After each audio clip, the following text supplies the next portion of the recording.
Today's daf yomi is Kiddushin daf Ayin Aleph Kiddushin 71, and we are going to start on the last line of Kiddushin Ayin Amud Beis of 70b.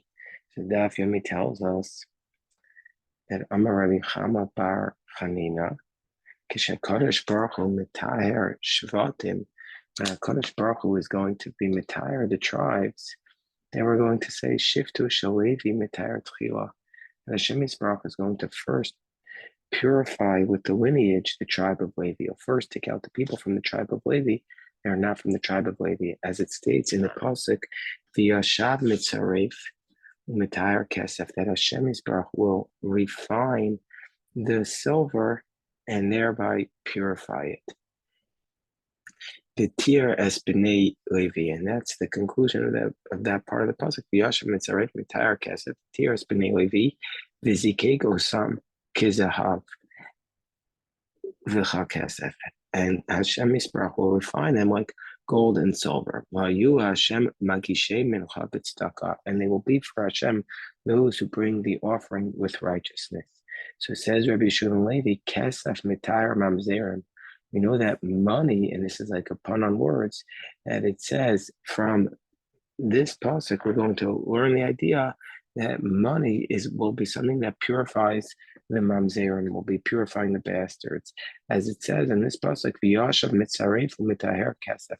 When Hakadosh Baruch Hu, when Hashem Yisbarach is going to purify the tribe of Levi, it's like refining the silver. So from here we have the deeper idea, and if you have a lot of money, you could purify the mamzerim, and that this also should be understood metaphorically, that even if a person is not such a great guy, if they have a lot of money, then they can get away with a lot more.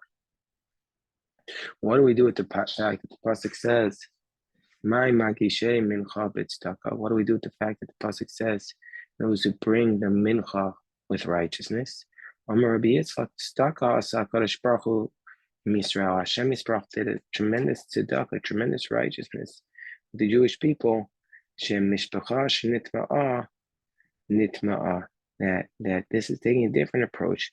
And once the family was mixed in together, it became mixed in, and we no longer are going to try to refine them, that they're mixed in, and therefore that's the end of it. Basically, once they're mixed in, they're mixed in. So now the Gemara says, Gufa, Amar Rabbi Yehuda, Amar Shmuel, Kol Aratzos Isel Eretz Yisrael, all the lands are going to be considered like an Isa, like they're not as good, they're not as refined as the land of Israel. Eretz Yisrael, Isel above all, but the land of Israel is not as refined as Babel. Bimei Rebbe, in the time of Rebbe, Bikshu Asos Babel, Isel Eretz Yisrael. In the time of Rebbe, they wanted to say, because Rebbe, Rashi tells us, came up from Eretz Yisrael to Babel, came up from Babel to Eretz Yisrael. He was originally from Babylon. So they wanted to say in the time of Rebbe that Babel was not as good as the land of Israel. They were trying to impugn Rebbe's lineage. So Amar land. So Rebbe said to them, he quotes the pasuk from Shemos. It says, "Kotzim atem mesimimli bein einei ritzochem." So he doesn't quote the pasuk from Shemos. He just says to them, and this is the reason is that this is cited also in Sanhedrin. He says that you're putting thorns between my eyes. Ritzochem yitapel imachem Rabbi Chanina bar Chama. So he says, do you want me to put Rabbi Chanina bar Chama to debate you on this topic? So why couldn't he debate himself? Well, we have a concept. A person can't redeem himself from captivity. So therefore, Rebbe needed Rabbi Chanina bar Chama to defend him. So Nitabo Imam Rabbi Chanina bar Chama Amalaham. So Rabbi Chanina bar Chama said to them, Kach Mukubani, mi Rabbi Shmuel bar Rabbi Yossi, who said, Mishum Aviv, he said in the name of his father, Kol Aratzos Itzel Eretz Yisrael. He said all the lands are not as refined as the land of Israel. They are more filled with tainted lineage. Eretz Yisrael Itzel Babylon. The land of Israel is not as refined as Babylon. So that teaches us that Rebbe is better than you, said Rabbi Chanina bar Chama. Rebbe has better lineage than you. May Rebbe Pinchas Bikshu Asos Babel Isel Eretz Yisrael. In the time of Rebbe, Pinchas, they tried to make Bavel not as good as Eretz Yisrael. Bikshu, Bimei Pinchas Bikshu, so it's Bavel Isa Eretz Yisrael. So Amar Lahem. So he responded to them, Amar Lahem Lavadav. So he said to his servants, Kishani Omer Shnei Devarim Bebeis HaMedrash. When I say two things in the Beis Medrash, and I want you to do the following. Tuluni Barisa, put me up on a like on a stretcher because he couldn't walk anymore. Marutsu and run. That way I'll escape. I'm going to say some hard things. Kiel, when he went up to speak to the Beis Medrash, first he confused them. He said something to play with their minds. He said to them, Ain't Shlito Ofen Torah. He says, biblically speaking, you're not required to slaughter a bird. And Rashi tells us that this is because the Gemara Chulin tells us that it says by bird that the blood spills out. So maybe you're not required to do shlit on it. That's what Rabbi Pinchas was saying. And now the Yossi v'Kamaini, so while they're sitting there discussing this idea, Amar, who he said to them, Kol Arotos Iso Eretz Iso Babel. He said, every land of Israel is not as good as Babylon. And all the other ones are not as good as Israel, but Israel is not as pure as Babylon. So they quickly, his servants put him on a bed and they ran out with him. Ratu Achrav Giyu. So they ran after him and they weren't able to catch him. Yashvu Badku, they sat and they investigated in the Eretz Yisrael because they were saying we're not as good as Babylon. They're investigating the matter. Achi Giyu Sakana became dangerous because they were saying which families were in or not. Sure, that's when they stopped. It says Rabbi Yochanan, he says it's an oath. He said, I have a tremendous oath. Rashi says, is a shvua. I take an oath in the temple of God, that we have the ability to disqualify the mishpachos, the families of the land of Israel. So this is an oath that he was making. He says, I'm taking an oath. He says, Rabbi Yochanan, that we have the ability to do it. But what can I do? But what can I say? That this will affect. We could kick out the families that are not a proper lineage. What can I do? That the Gedolei Ador, the greatest people, the greatest leaders of the generation will be affected by this. And Savarwa and Rabbi Yochanan was in the position, Rabbi Yitzchak, to Amar Rabbi Yitzchak, Mishpachos Shenitma, once the family became mixed in, you can't go back multiple generations. They're mixed in, Amar Abai, Afanan Namitin. Abai says, we also learned this idea. Mishpachos Beisat Tzrifa, Haisa Be'evar Yarden. There was a family called Beisat Tzrifa on the other side of the Jordan. Richka ben Sion Bizroa, and Ben Sion pushed them away forcefully. Oda Cheres Haisa, there was another family, the Kirva ben Sion Bizroa.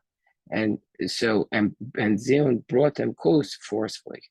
Like these types of families, Eliyahu is going to come in the future, and he's going the grandchildren of these people, and he's going to bring them back and reunite them and say that they're pure. Eliyahu, the people who were forced away or not able to be forced in, Eliyahu is going to come with Tameh or Taher or Rachik or Karev. He's going to come to make clothes to ritually purify and impurify, to say that they're good lineage or bad lineage. Go in Elu Yadina, like these families that we know whether they're supposed to be in or not. But if the family became all mixed up, that's it, it's done, and we're not going to touch them anymore. Tana Oda Cheres Haisa, there was another family there. The sages didn't want to exile that family. But the sages would tell their children and their students once every 7 years. They would whisper to them who these families were so that they should know. But Amrullah, and some say Pamayim b'Shavua, some say twice every 7 years. Amar Rav Nachman, Bar Yitzchak Mistaber Command Amar Pamachas b'Shavua. It's more logical to assume, like the one who says that they would do this once every 7 years. You tell you, like we learned in the Bryce, Hareini Nazir, Imlo Egwe Mishpachos. Hareini Nazir, I'll be a Nazirite. Imlo Egwe Mishpachos. He says, like we learned in the Bryce, if a person says, I should be a Nazirite if I won't reveal the families. Yeah, Nazir. Let him be a Nazir. Below you go. We see from here, if you know that a family is of improper lineage, you're not supposed to reveal it. And this is also something that we should really bear in mind today, because there's a lot of discussion how do you become part of the Jewish people, how much do you have to prove. So we see from here that you're not supposed to reveal something if they're not a proper lineage. So since we're talking about what you're not supposed to reveal, we have a little tangent. So it says Rabbi Bar Chanan, the name of Rabbi Yochanan, Shem ben Arba Otiot, Chachamim Moshe Mosos Almidim Pamachas B'Shavua. God's name, when it has 4 letters, the sages tell their students once every 7 years. This is the name of God, which has 4 letters. So we know how to pronounce it because the name of God, the Yud and Hey and Vav and Hey, we don't really know how to pronounce it. So he says you're supposed to pronounce it. Tell your students how to do it once every 10 years. Some say twice every 7 years. And it says it's most logical to assume like the one that says you do it once every 7 years because it says Zeh Shmi La'olam means to say Le'aleim. You're supposed to hide how my name is pronounced. And then Ksiv Le'aleim Ksiv Rava Savar L'Midrasha B'Pirka. Rava thought to teach everybody how to pronounce it. Saba. So there was an elderly person there who says Le'aleim Ksiv. You're not supposed to tell people how you say the name of God.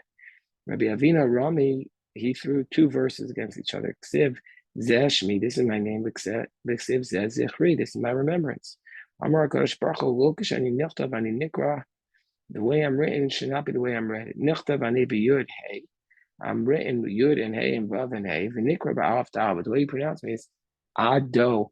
And then no, that's how you pronounce it, but that's not the way it's technically the letters read. At first, they used to reveal the name of God with 12 letters to every single person. Rashi says we no longer know what this name is. But that's what Rashi says. Lo yadanu. Rashi says, Lo pirashna. We don't know this name of God. Lo pirshu, Rashi says. It has not been revealed to us. But Misha Rabu Hapritzim, when the bad people, when people who were using this name too often increased, he only told the modest people amongst the Kohanim. They would swallow it up when the other brothers, the Kohanim, were singing it. So when the Kohanim were singing it, they would say the name so nobody else were singing. They would say the name so nobody else could hear it. Tanya Amar B'Tar from Tamachas Aliti Achar Imi. So he says, one time I went up after my maternal brother, to the Duchen, to do the Birkas Kohanim. Ve'ititi Aznai Eitzel Kohen Gadol. And I turned my ear to the Kohen Gadol. Shamati Shevli Hashem. And I heard that he was swallowing up the name, meaning he didn't want people to hear it. So he was saying for them to do their melody, and then he would say the name. This name of God, which is 42 letters, the only people you could tell it to are Mishet Sanua, somebody who's modest, Anav, humble, he's more than half of his age, Ve'eno Koes.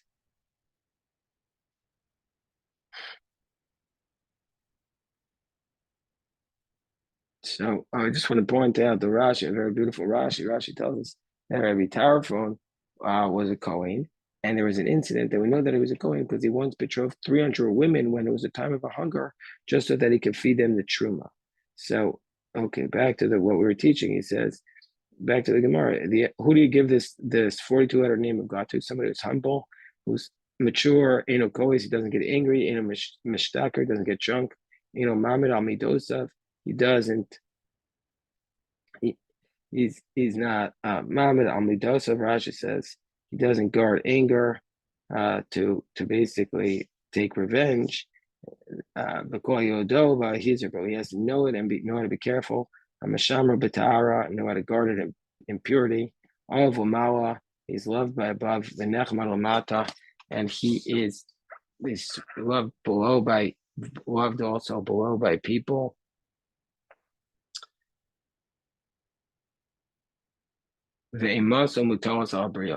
and his awe is something that is on the people. People respect him.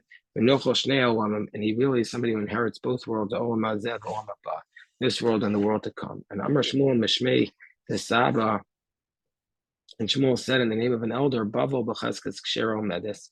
And if somebody comes from Babylon, we assume that they're kosher until we find out that this person is disqualified, and we know for sure. Excuse me, Sharatos b'chazkas pasol umdos. All the other lands, we assume that they're disqualified until we know that they're for sure kosher. Eretz Yisrael muchzak psul, pasol muchzak kasher kasher. If you're from Israel, if we know that you're disqualified, you're disqualified. If you have a chazaka that you're okay, we assume that you're okay. So the Gemara says, well, this is internally contradictory, this price. Gufa kasha.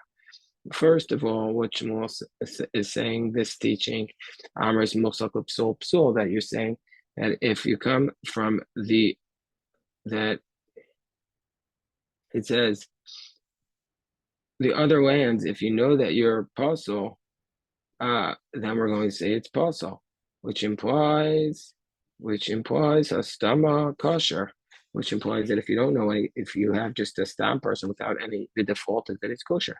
Other time, kosher, which implies that if you have a presumptive status that you're kosher, or stam apostle, but otherwise you're disqualified. So what do we do? So I'm from the Bar Tachlifa, Mishmei the Raf, kasha. It's not difficulty. Isha. So if you want to marry the woman, then you need to do a check. But Isha miyada. But if you want to divorce the woman, then you need to prove that she's no good before you can divorce her. Amar Rav Yosef Rav Yosef says whoever talks Babylonian language, Rashi says he speaks in the language of the people of Babylon. Then you can masin Isha. You can marry him a woman because we assume that he's Babylonian. The people from Babylon are kosher. But today, the Ika Ramai, that there are people who are tricking you. They're going to speak Babylonian, even though we have no evidence that they're really Babylonian. We have to be careful. We have an interesting story. Zeiri was hiding from Rabbi Yochanan. Rabbi Yochanan was Israeli from the land of Israel. And he was trying to get Zeiri to marry his daughter, but so Zeiri was running away from him. He's saying, marry my daughter. One day, one day, Rabbi Yochanan and Zeiri were walking along the road. He came to a pool of water. Zeiri put him on his shoulders and come and he was taking him across the water. Oraisan keshera, but not in keshera. So Rabbi Yochanan said to Zeiri, my Torah you'll respect, you put me on your shoulders, but my daughter is not kosher. My datech, why do you do this? What's your thinking? If you think, because there's Asari Yochsin Olam that there were 10 people, there are 10 classes of lineage, like our Mishnah says, that came up from Babylon, Kohani Levi, all the Kohanim and Leviim. And so therefore, so you think that you're a better lineage in Babel because all those who are disqualified, you think that they went up. That's how Rashi understands this. Do you think everybody went up? No, not all the Levim and the Kohanim went up. But just like some of the kosher ones stayed back, so too, you're not so great yourself. You're from Babylon, but you're not so great yourself. But Rabbi Yochanan made a mistake, says the Gemara. You forgot that statement which we had from Rabbi Eliezer, which said, that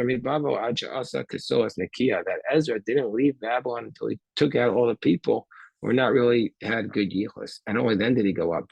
Ula came to the house, to Pumbedisa, to the house of Rav Yehuda.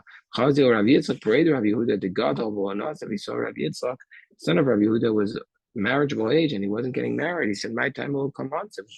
Why aren't you getting married?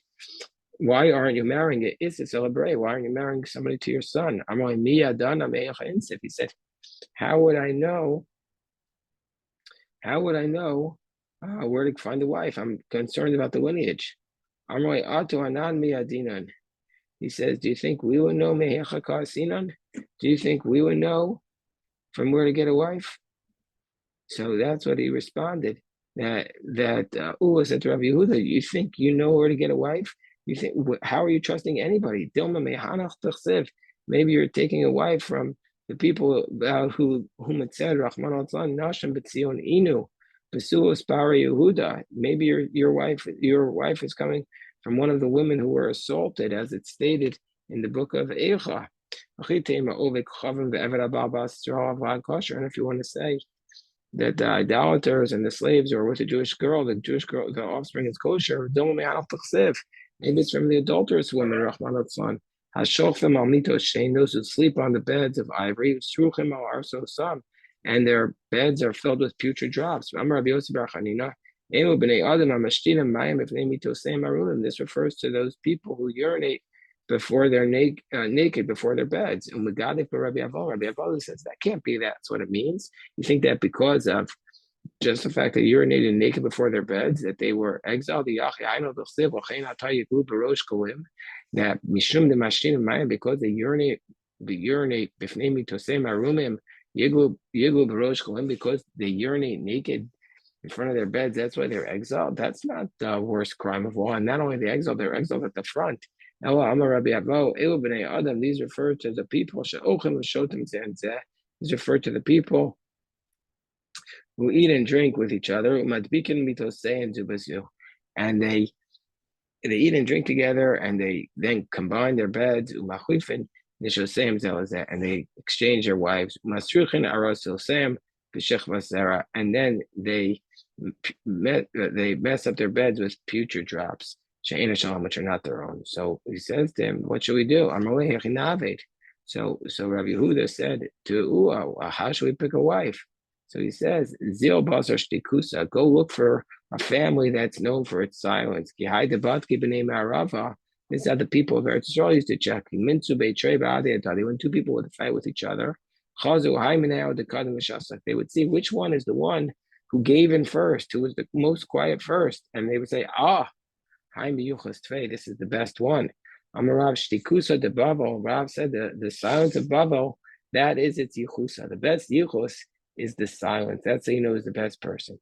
Any is this really the case? Rav Badak Buhu. And that Rav came and he checked the people.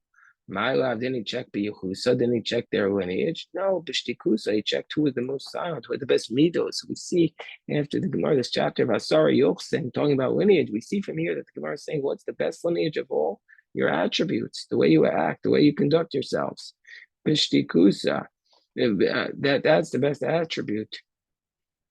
So the Gemara says, this is what he was saying to them. But Beduko check Ishatki, you go Shatki. Check if they're quiet or not. Means do they have these good midos? If you see two people fighting, and one of them has this disqualifying feature. And he's not going to. And that what's happening is that this shemetz psul, this disqualifying feature, is preventing them from connecting to his friend. And if you see two families that are fighting with each other, shemetz psul yesh ba'achas, man, they have this disqualifying feature. And they're not able to connect with his friend.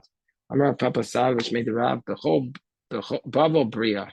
That Bavel is Bria. What does that mean? Rashi says that it is the most miyuchos, the best lineage. Mishon, Misa, Mishon, there's the worst. That it's like everybody there is disqualified.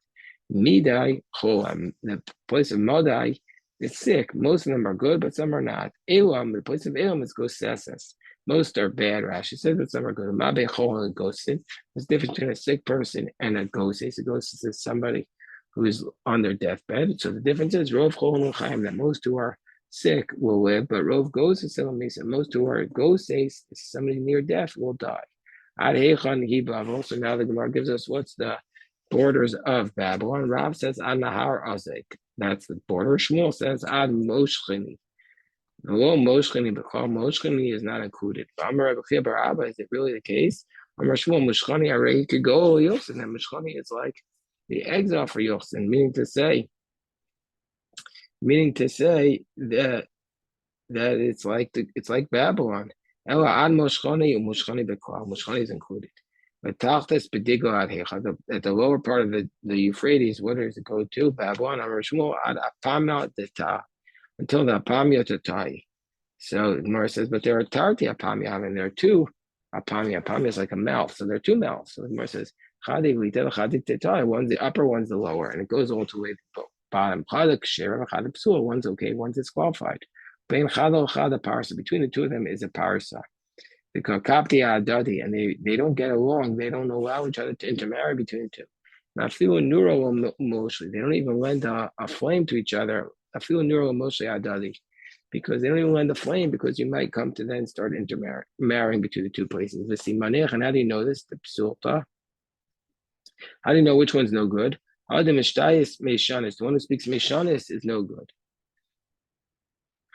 On top in the Euphrates, where does it go to? Rav Amar ad Akra Tolbaki, and Shmuel says ad Gishra to Beit Pras, until the bridge of Beit Pras. Rabbi Yochanan says ad Mavoris to Gizma. He says, okay, La'id Abaye Vitem Rav Yosef ad Rav. So he was upset with Rav because he thought Rav was being too lenient. So the Gemara says, the Rav, why did Shmuel? Why is he not? Said that Shmuel's also being lenient. Gemara says, for sure he was. Shmuel's even more lenient than Rav. So for sure he was upset at him. So really, Abaye was upset with Shmuel. Rav, the Shmuel like, and he was not upset with Shmuel. Why? Gisha de Pras, that Tai Sabbath. Because he said Shmuel was stricter. And today, this is the place which they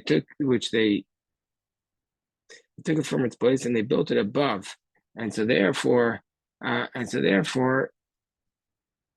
we don't have this question anymore, because because Babel goes down even further. Okay, we'll stop here. We'll stop here with today's daf. Yomi Should be a Yeshua Atzola Nechama for all of Klal Yisrael.